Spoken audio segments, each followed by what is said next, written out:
मेरे Bachelorette party के दिन मैं बहुत खुश थी।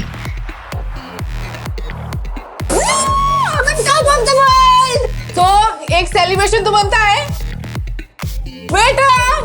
पर शादी के एक दिन पहले मेरे साथ ऐसा घिनौना हादसा हुआ जिसे बताने में भी मुझे शर्म आती है।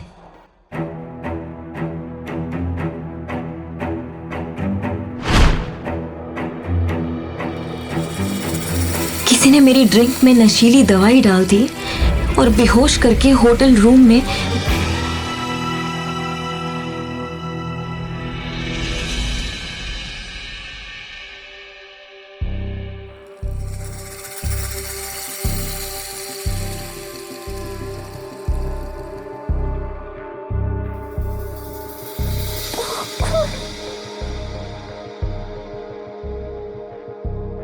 मैं ऋषि के साथ यहाँ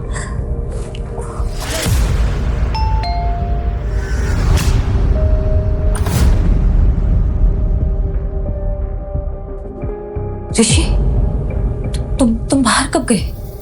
रफिया, तुमने क्या हालत बना रखी है? अच्छा, तुम्हारी बैचलर पार्टी खत्म हो गई होगी।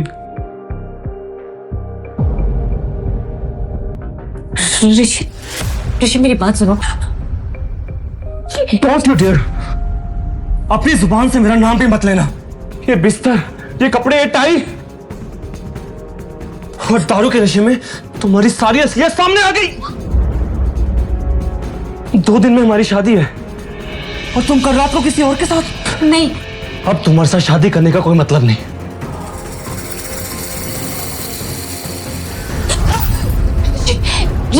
ऋषि मेरी बात सुनो। ऋषि प्लीज मेरी बात सुनो। ऋषि ने शादी तोड़ दी और चला गया। कैसा लगा शादी का तोहफा?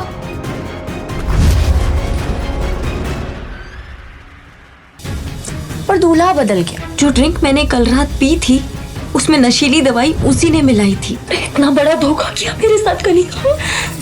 क्यों? क्योंकि मुझे ऋषि की साली नहीं, घर वाली बनना है। और बात रही तुम्हारी, तो तुम्हें तो मैं कभी खुश नहीं रहने दूंगी।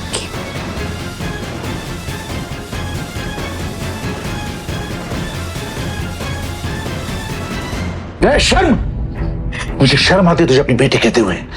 पापा, ये सब कुछ कनिका ने किया है। कनिका ने मुझे फंसाया। मैंने कुछ अभी के अभी निकल जाओ उस घर से। सेना परिवार से तुम्हारा कोई रिश्ता नहीं। कनिका ने अपना काम कर दिया था और पापा ने मेरी एक नहीं सुनी। पर मेरी सौतेली माँ ने मार मार कर मुझे घर से निकाल दिया। इस शहर में मेरे लिए कुछ नहीं बचा था और मैं अपनी मौसी के घर बैंगलोर चली गई। 9 महीने बाद मैंने एक बेटे को जन्म दिया। पर मेरी मुश्किलें यहां खत्म नहीं होने वाली थी। मेरे बेटे के पैदा होते ही उस पे हमला हुआ।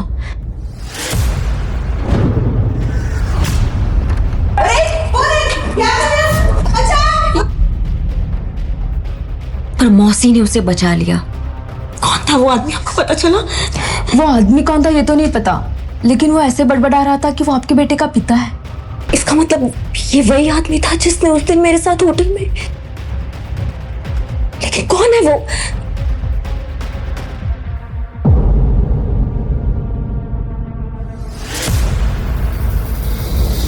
धीरे धीरे समय बीतता गया और मेरा बेटा आरफ मेरी जान बन गया। मैंने उसे ही अपनी दुनिया मानकर फिर से एक नई शुरुआत की। मैं अपने अतीत को भुला चुकी थी और आरफ पर इसका साया भी पड़ने देना नहीं चाहती थी। मैंने एक एंटरटेनमेंट कंपनी में जॉब शुरू कर दी। तभी एक दिन मम्मा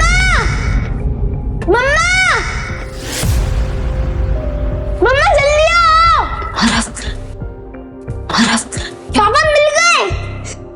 देखो हम दोनों के हाथों में सेम ही निशान है। आरफ, तुम। मैंने उस आदमी का चेहरा देखा और मैं जैसे खोई गई। उसकी आंखों को देखकर ऐसा लग रहा था कि जैसे उसका और मेरा कोई पुराना रिश्ता था। मम्मा यही मेरे पापा है ना? पापा को घर लेके जा रहे हैं। आरफ, ये क्या बोल रहे हो तुम? तुम्हारे पापा नहीं है क्या? हमारे मैनेजर वहां आए और डांटते हुए बोले, आरफ को बाहर लेके जाओ, हमारी कंपनी की सीईओ अविनाश आहूजा। आरफ, प्लीज, वो तुम्हारे पापा नहीं है। Hello. Navya, come to my cabin right now. Yes sir, yes sir. God, Araf तुम मेरे केबिन में बैठो, मैं आती हूँ। वो तुम्हारा बेटा था? क्या तुमने बोला था उसको ये सब करने के लिए? नो सर, मुझे तो पता भी नहीं था कि आप आने में हैं। और सच बताऊं तो मैंने इससे पहले आपको कभी देखा भी नहीं है। देखो, मैं आरव को नाराज नहीं करना चाहता। क्या हम परसों डिनर पे चल सकते हैं?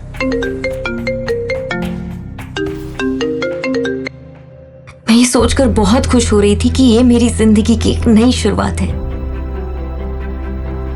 कि तभी मेरा फोन बजा और ऊपर पापा का नाम देखकर मेरे होश उड़ गए। 6 साल बाद पापा ने मुझे फोन किया था।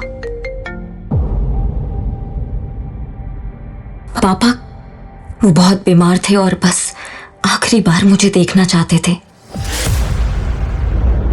मुझसे रहा नहीं गया और दूसरे दिन मैं आरफ को लेकर अपने शहर पहुंच गई। पर वहां जाकर जो हुआ वो देखकर मेरे पैरों तले जमीन ही निकल गई थी। पापा, नव्या,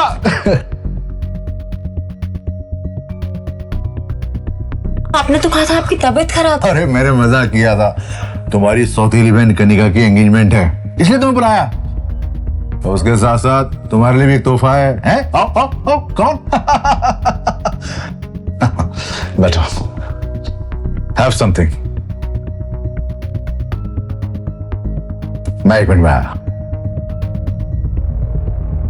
आज कनिका की एंगेजमेंट थी, पर जब मैंने उसके दूल्हे का चेहरा देखा तो मेरे होश ही उड़ गए। वो मेरे मंगेतर ऋषि से शादी कर रही थी। आखिरकार उसने ऋषि को फंसा लिया था। तभी कनिका ऋषि के साथ मेरे नजदीक आई और बोली, तुम्हें शर्म नहीं आई? हमारी एंगेजमेंट में अपने इस नाजायज बच्चे को लेकर आई? खबरदार कनिका, अगर मेरे आरफ के बारे में कुछ भी कहा तो वो नाजायज नहीं है। नाजायज नहीं तो किसी राजा महाराजा का खून है। मैंने तुमसे कहा था ना, मुझे उस रात का कुछ याद नहीं है। मुझे नहीं पता उस रात क्या हुआ था। मुझे किसी ने फंसाया था। तुम बोल तो ऐसे रही हो जैसे तुमसे ज्यादा पवित्र लड़की इस पूरी दुनिया में नहीं है।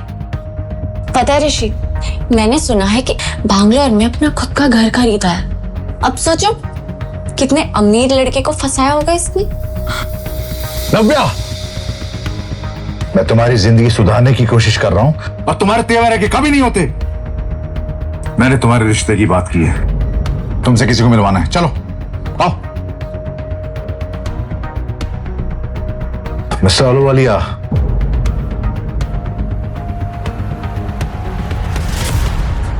मिस्टर अहलूवालिया, अगर आप हाँ गए तो अभी रिश्ता पक्का कर देते हैं। मैंने उस आलूवालिया का चेहरा देखा तो मेरे होश उड़ गए। उम्र में वो मेरे पापा से भी बड़ा था और उसको मैंने कई बार टीवी पर देखा था। वो औरतों को छेड़ने के मामले में कई बार जेल जा चुका था। मैंने पापा की ओर गुस्से से देखा और बाहर निकल आई। नव्या, चलो। नव्या, तुम्हें तभी नाम की चीज है कि नहीं? कितना बुरा लगा होगा मिस्टर अहलूवालिया को। पापा, वो इंसान नहीं, वो राक्षस है। कितनी औरतों ने उस पर केस किया, फिर भी मुझे नरक में डाल रहे हैं। अरे वो पैसे वाले हैं और पैसे वाले को सब माफ होता है। तुम्हें उससे शादी करनी है बस, और बदले में। पापा बोलते बोलते रुक गए, पर मुझे उन पर शक हुआ।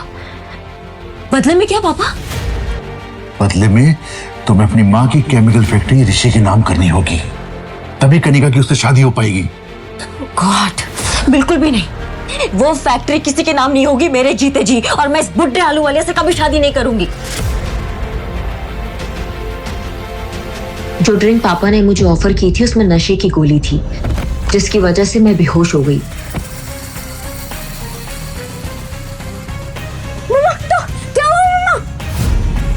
मेरी आंख खुली तो मैं अस्पताल में थी और आरफ मेरे साथ नहीं था। आरफ, आरफ,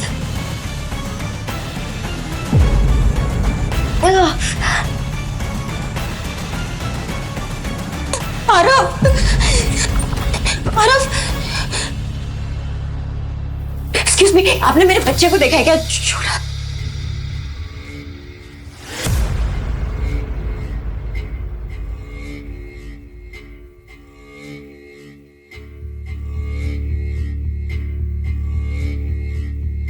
लेटर पढ़कर जैसे मेरी दुनिया ही खत्म हो गई। वो लेटर मेरे पापा ने छोड़ा था और उसमें लिखा था, तुम्हारा नाजायज बेटा हमारे कब्जे में है, अगर उसकी सलामती चाहती हो तो शादी के पेपर्स पर साइन करके हमारे घर आ जाओ।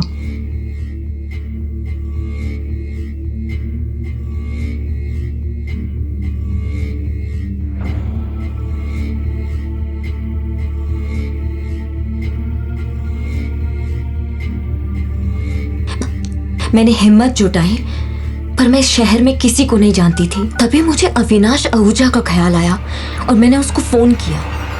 हेलो हेलो, मैं नव्या बोल रही हूँ अविनाश जी, मुझे आपकी हेल्प की जरूरत है। मेरे बच्चे आरव, उसको किसने किडनैप कर लिया है, प्लीज मेरी हेल्प कीजिए, प्लीज प्लीज। नव्या, नव्या तुम बिल्कुल चिंता मत करो, और वो कुछ नहीं होगा। मैं अभी फ्लाइट लेकर रात तक वहां पहुंचता हूँ। हेलो। मेरी आखिरी उम्मीद अविनाश भी इस वक्त इस शहर में नहीं था, पर मुझे किसी भी हाल में मेरे बेटे आरव को बचाना था।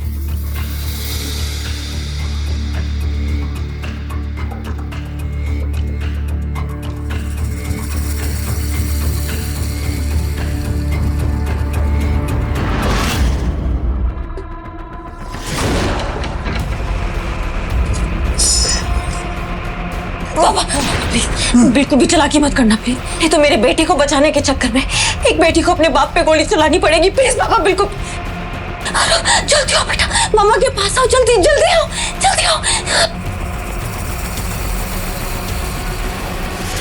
और कितना तड़पाओगी नव्या?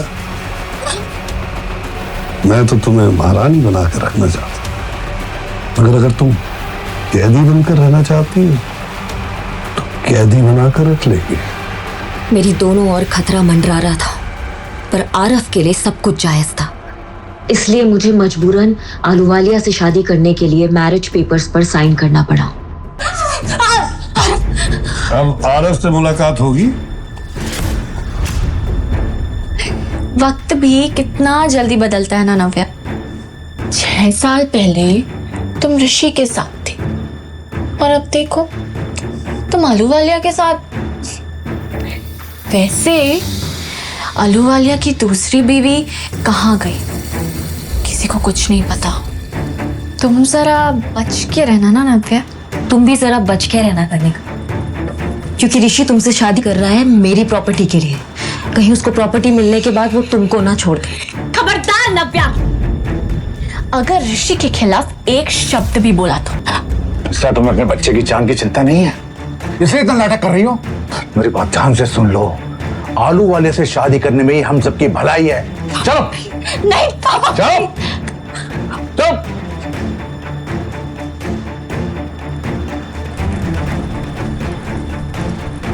सब लोग मेरी बर्बादी का तमाशा देख रहे थे और कनिका ऋषि का हाथ पकड़े हंस रही थी। मेरे अंदर लड़ने की ताकत नहीं थी।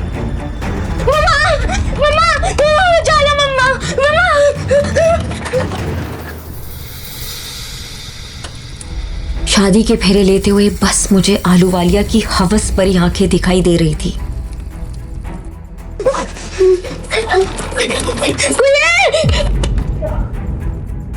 मैं रोते हुए शादी का आखिरी फेरा ले रही थी कि तभी मम्मा!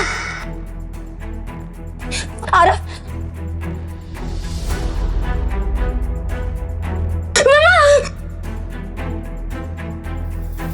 मम्मा!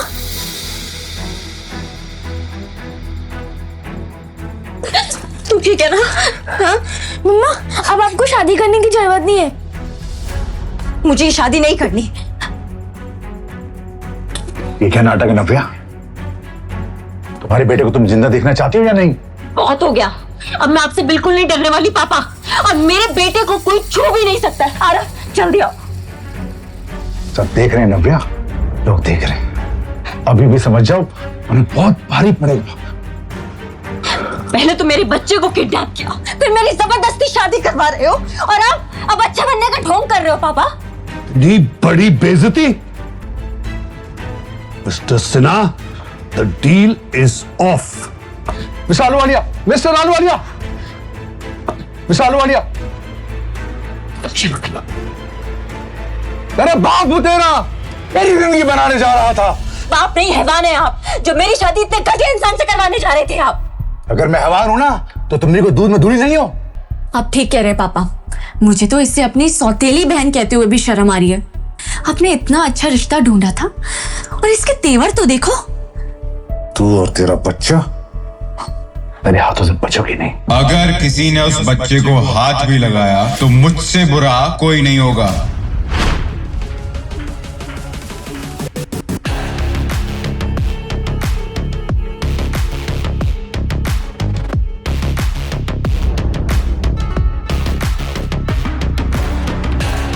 मुझे अविनाश में एक सहारा दिखता था और मैं उसके गले से लिपट गई, पर तभी मुझे एक जानी पहचानी सी खुशबू आई। ये उसका स्पेशल परफ्यूम है, पर जैसे मुझे इस खुशबू के बारे में याद आया, मेरे पैरों तले से जमीन ही निकल गई। ये खुशबू बिल्कुल वैसी ही थी।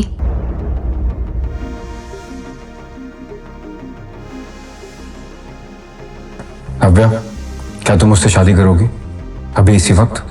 आगे क्या होगा नव्या और उसके बेटे आरव के साथ? आगे की कहानी जानने के लिए देखें अगला एपिसोड सिर्फ पॉकेट FM के YouTube चैनल पर, और द रिटर्न के सारे एपिसोड्स को सुनने के लिए डिस्क्रिप्शन में दी लिंक से डाउनलोड करें पॉकेट FM ऐप।